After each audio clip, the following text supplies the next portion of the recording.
Rebonjour à tous. On a déjà vécu une magnifique matinée. Et voilà, je parlerai des trans spontanées qui surgissent à l'insu de la personne et non des trans institutionnelles ou rituels qui sont institutionnalisés et qui irriguent tous les continents dans les traditions et les néo-traditions. Dans mon ouvrage qui date déjà Écologie des trans, je mentionne l'analyse de Aldous Huxley qui renseigne sur les pilotes d'avion durant la Première Guerre mondiale qui doivent leur survie à leur capacité de changer d'échelle d'espace-temps pour faire en une fraction de seconde une suite de gestes procéduraux pour s'éjecter de leur avion en feu.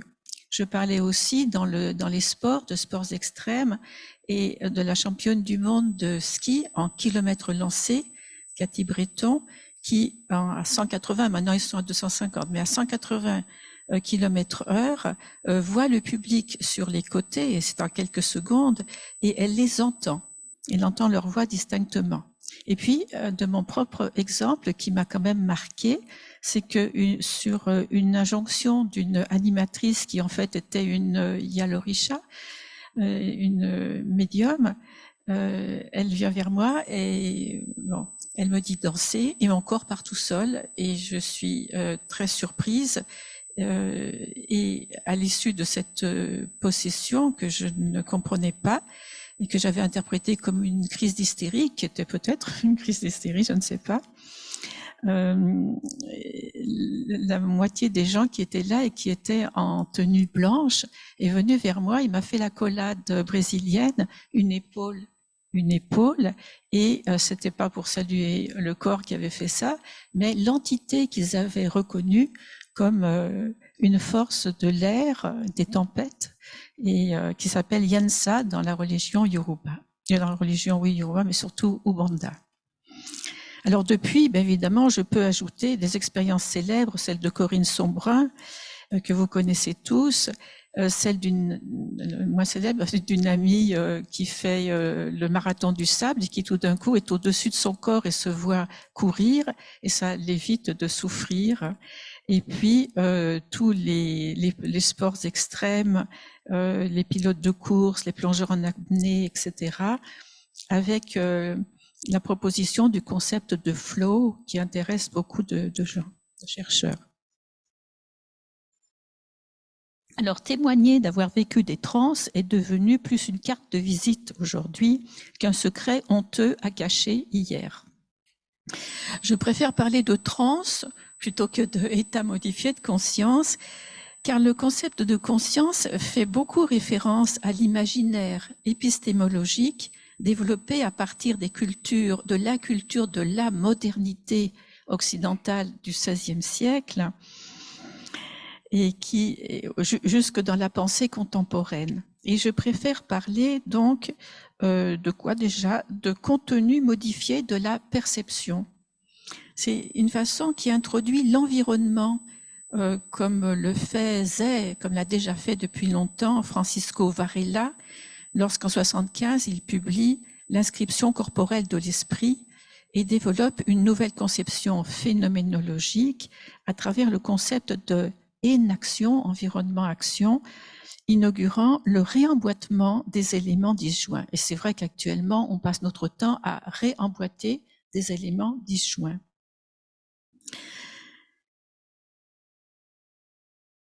Donc, qu'est-ce qu'on fait actuellement? On réinscrit l'environnement, la situation, l'histoire, etc., pour mieux cerner les trans dans la construction affective, mentale, sociale de l'individu. Individu, terme lui aussi relativement impropre, car si peu individualisé en réalité. Ce que soulignait déjà Gustave Le Bon dans Psychologie des foules, 1895, en parlant d'inconscient collectif et d'hystérie des foules, ou encore l'anthropologue Hall, dans ce beau livre La danse de la vie, qui date déjà des années 50 ou 60, parlant de la synchronie des cerveaux de personnes communiquant entre elles, bien avant qu'on ait découvert les neurones miroirs. Ici, le statut des trans se révèle un excellent analyseur du cours de l'histoire de l'Europe. Je dis merci à Bertrand Meust. Et les trans irriguent la civilisation gréco-romaine et la vie populaire jusqu'au Moyen-Âge. Elles sont éradiquées durant les siècles suivants, semées de disparaître de l'espace public et profane à travers l'exercice de diverses violences institutionnelles, dont l'Inquisition qui a duré plusieurs siècles et l'enfermement qui se poursuit d'ailleurs. Néanmoins, le pouvoir religieux à cette époque, durant ces siècles, s'est réservé l'usage des trans dans un dualisme exorcisme-extase. Il fallait bien contrôler les corps et donc les esprits, en reléguant les autres expressions de trans au domaine de la folie ou encore et parfois de l'art. Ça a été dit ce matin. Pourtant, la société laïque et scientifique leur réouvre une voie d'accès au XVIIIe siècle avec le magnétisme de Mesmer, je n'insiste pas. Le XXe siècle réinvente les études, réinvestit les études sur les trans à travers 3 approches principales, me semble-t-il, les neurosciences, celle des arts et notamment la poésie et la littérature, et celle de l'anthropologie à travers l'observation participante très chère à Malinowski. L'anthropologie s'émancipe aussi des dualismes corps-esprit, sauvage civilisé, homme-femme, nature, etc., jusqu'à ce que Philippe Descola, un anthropologue au Collège de France, au début du XXIe siècle, propose 4 façons propres au genre humain d'inventer le monde et de situer sa place dans le cosmos. On parlera de cosmopolitique. Ainsi, animisme, totémisme, analogisme viennent enrichir notre conception par d'autres perspectives, d'autres imaginaires et métaphysiques par rapport au modèle qu'on croyait universel, alors qu'il exprimait le point de vue de l'Européen dominant, celui de l'homme mâle, blanc, chrétien et bourgeois, comme en ont parlé Foucault, Baudrillard, Deleuze, Derrida et bien d'autres. Depuis, les trans ont fait florès. Elles ne sont plus tabous, elles sont à la mode. Cette révolution mentale n'en finit pas de déconstruire le paysage scientifique, appelant à des remembrements disciplinaires, même au-delà des disciplines, bouleversant les institutions et leur conservatisme. Du côté des sciences expérimentales, les neurosciences et les sciences cognitives développent des dispositifs qui éclairent l'activité du cerveau selon différents procédés de transe rencontrés dans les activités de méditation, d'hypnose, de chamanisme, etc. Mais d'autres expertises apparaissent, on les trouve dans d'autres cosmopolitiques dont la vision ontologique ou encore ce que Descola maintenant appelle, non pas ontologie, mais mondiation, révélant d'autres interprétations de ce qui fait la réalité du monde. Qu'est-ce qui fait notre réalité du monde? Marisol de la Cadena, en 2015, rend compte de la description que fait l'Indien Quechua du nom de Rusto Ocha, Pérou, à la région de Cusco, de sa réalité du monde qu'il circonscrit à son territoire de vie et de chasse et de culture et de rituels, à son lignage, aux esprits et aux ancêtres.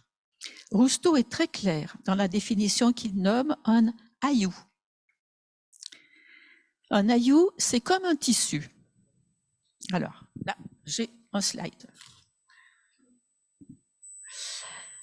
Voilà, c'est comme un tissu formé par des fils que sont les montagnes, les forêts, les gens et les animaux, la végétation, les cours d'eau, les esprits, les divinités, etc.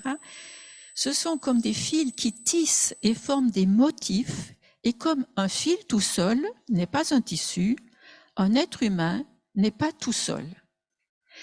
Et ces composantes sont constitutives dès l'origine d'un collectif interconnecté où personne, ni les êtres vivants, ni les fleuves, ni la forêt ne peut se dissocier de l'entourage et des forces invisibles qui circulent, fabriquant un imaginaire du mouvement tout autant que de la matière. Ça, c'est moi qui le dis, c'est pas l'Indien. Donc, ce que je veux dire, c'est que cette conception du tout holistique, des interactions, dans laquelle l'expérience de transe participe du tissu collectif, est largement partagée dans de nombreuses cultures. Donc, je voulais vous montrer les aïeux d'autres cultures. Alors, c'est mon slide 2, 3. Voilà. Chez les aborigènes d'Australie, eh bien, ils dessinaient sur le sable ou sur les roches ou des dessins comme cela, qui sont un tissu, c'est-à-dire leur représentation du monde et leur place dans le monde, un tissu environnant d'espace-temps, où sont tissés ensemble la lignée totémique, c'est des totems, avec des trajectoires de leur déplacement, des points remarquables sur le territoire, des repères géologiques et mythiques, parce que voilà, la mythologie est très importante avec la géologie australienne, et qui fabrique l'histoire et l'origine de ce peuple et son évolution. C'est un tissu mouvant, en perpétuelle transformation, et qu'on doit garder à l'esprit pour s'assurer à soi-même, ainsi qu'à sa collectivité, un avenir sécurisé et serein.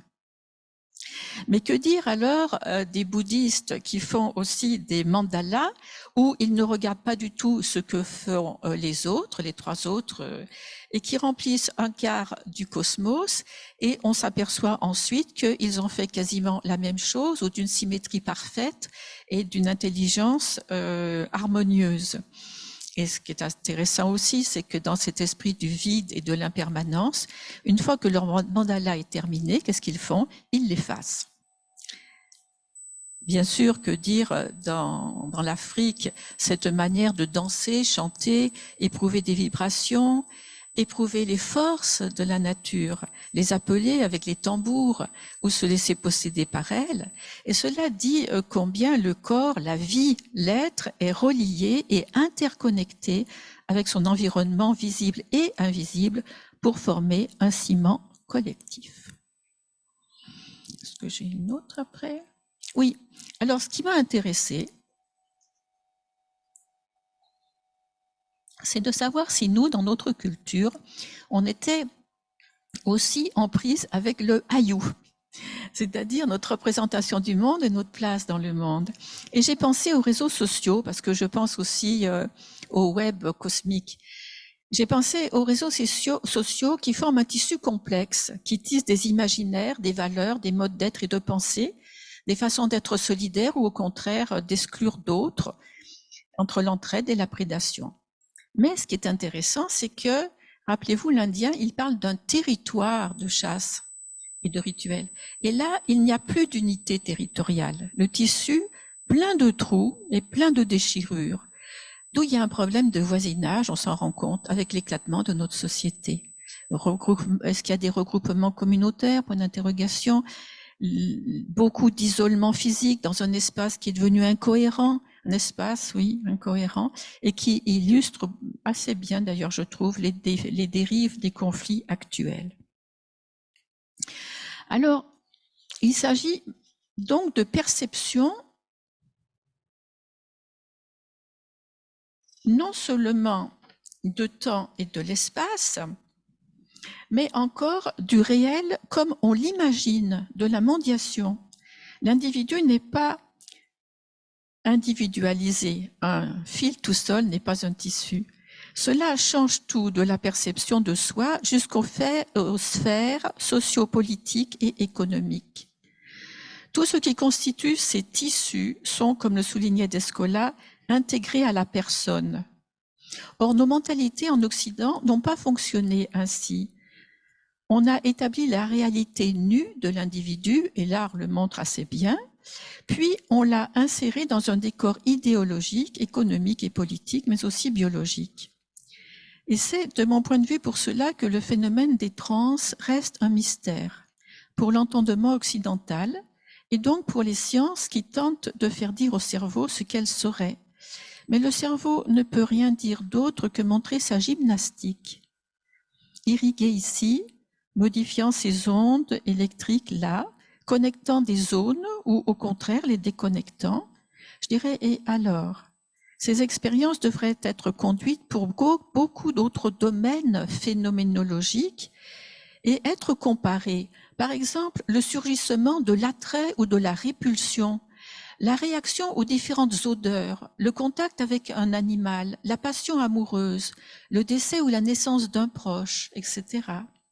Mais on a fait des trans nommés états modifiés de conscience un domaine à part entière, étanche souvent à d'autres domaines d'expérience et circonscrit aux techniques de méditation, hypnose, chamanisme, etc., autres développements personnels qui s'inventent à profusion actuellement.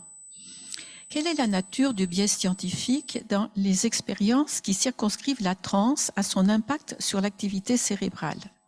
Certes, cela bouge beaucoup et il y a d'autres pistes, des recherches notamment dans le Translab autour de Corinne Sombrin et d'autres chercheurs ici et ailleurs qui ouvrent d'autres pistes sur l'effet des trans sur la force physique, l'effet thérapeutique, le sentiment de bien-être, etc. Et maintenant, la pré-science, j'ai oublié le nom. Mais elles sont, les trans dont nous parlons sont auto-induites et elles ne surgissent pas à l'insu de la personne, donc il s'agit d'un apprentissage et donc ça n'entre pas dans le thème de mon intervention ici qui est sur les trans spontanées. Alors, comprendre le surgissement d'une transe spontanée dans un tissu cosmique, et c'est ça qui m'intéresse au fond, c'est est-ce que nous ne sommes pas un morceau de tissu cosmique, ce qui pourrait éclairer aussi la communication précédente. Au croisement de diverses connexions imbriquant corps et imaginaire, ça c'est bien sûr, et se mêlant à beaucoup d'autres ingrédients. Mais lesquels? Comment appréhender soi et les autres autrement, nous qui avons systématiquement disjoint, cloisonné, hiérarchisé? Peut-on comprendre ce qu'il nous arrive dans une transe spontanée, quand notre esprit s'est formaté sur des catégorisations distinguant le réel du symbolique et de l'imaginaire, et que nous nous prévalons d'une conscience, c'est-à-dire d'une intériorité individualisée? Je ne sais pas si j'en suis déjà là. Je ne suis pas sûre. Santé. Oui, non, j'en suis pas tout à fait là. La transe spontanée correspond à l'émergence ou le surgissement d'un comportement non prémédité où le corps est agi. Donc, non prémédité, où le corps est agi, où le moi, ce qu'on croit être le moi, est agi. Mais que pensent les personnes de ce qui leur est arrivé? Alors, la première intuition, c'est qu'une force étrangère prend les rênes pour guider la possédée. Mais l'idée du cavalier est plus ou moins impropre, car le cavalier et sa monture sont en dialogue et le cheval garde un certain libre arbitre, ce qui semble ne pas être le cas du surgissement d'une transe. Ce surgissement vient-il de l'extérieur, comme le veut le sentiment des personnes chevauchées, ou bien interne, comme il a été questionné ce matin, comme une ressource dont dispose la vie dans certaines conditions? Un processus qui peut aussi se propager dans un corps collectif, une foule, et qui fait découvrir un autre rapport au monde. Quels sont ces processus qui submergent la personne agie dans sa transe? Pourrait-il ou elle la disculper de toute responsabilité en situation de transe spontanée? Et c'est vrai que je me pose vraiment la question. Il y a peut-être des meurtres qui sont faits en transe spontanée. Bon, c'est embêtant pour la justice. C'est une façon d'entrer bien involontairement dans un régime de vérité qu'on investit très peu, alors que tous les régimes de vérité sont des approximations d'un réel auquel on essaye de donner un sens. Or, le sens est co-construit dès la naissance, dans un environnement culturel et affectif qui accueille l'être immature qu'est le bébé et le formate. Mais il naît aujourd'hui dans une mondiation très nouvelle où les outils de cybertechnologie, de l'être augmenté, interconnecté en réseau, sont devenus son quotidien. Les trans émergentes surgissent dans de nombreux contextes. Cela plaide en faveur de l'idée qu'il y a des modes nouveaux d'existence, ou du moins qu'on les redécouvre, des styles de vie qu'on investit, ou des modes adaptatifs qui s'inventent quand on expérimente différentes mondiations, donnant naissance à de nouveaux outils conceptuels. C'est vrai que j'entends beaucoup biais cognitif, résilience, globale, santé intégrative, mode inclusif, ou encore, en anthropologie, cosmopolitique. C'est mon dernier exemple, qui prend en compte les mondiations animistes, ce qui permet de donner une réalité politique et juridique à des éléments de nature comme un glacier, une forêt, une rivière comme l'Amazonie. Face au vécu, face à un réel non atteignable, l'humain est obligé de forger des hypothèses, des imaginaires, faire des pas de côté pour tenter de donner de l'intelligibilité à ce que notre imprégnation culturelle nous a longtemps empêché d'aborder. Alors, voilà mon dernier, qui est très court. Il est important de se forger des fictions ontologiques qui envisagent le futur, le devenir, c'est ce qu'on a entendu aussi, d'un monde pluriel et en rupture avec les mythes de l'Occident. Pour les trans spontanés, il n'est plus possible de les concevoir derrière une seule vision physiologique, puisque le phénomène engage d'autres instances de médiation. Merci.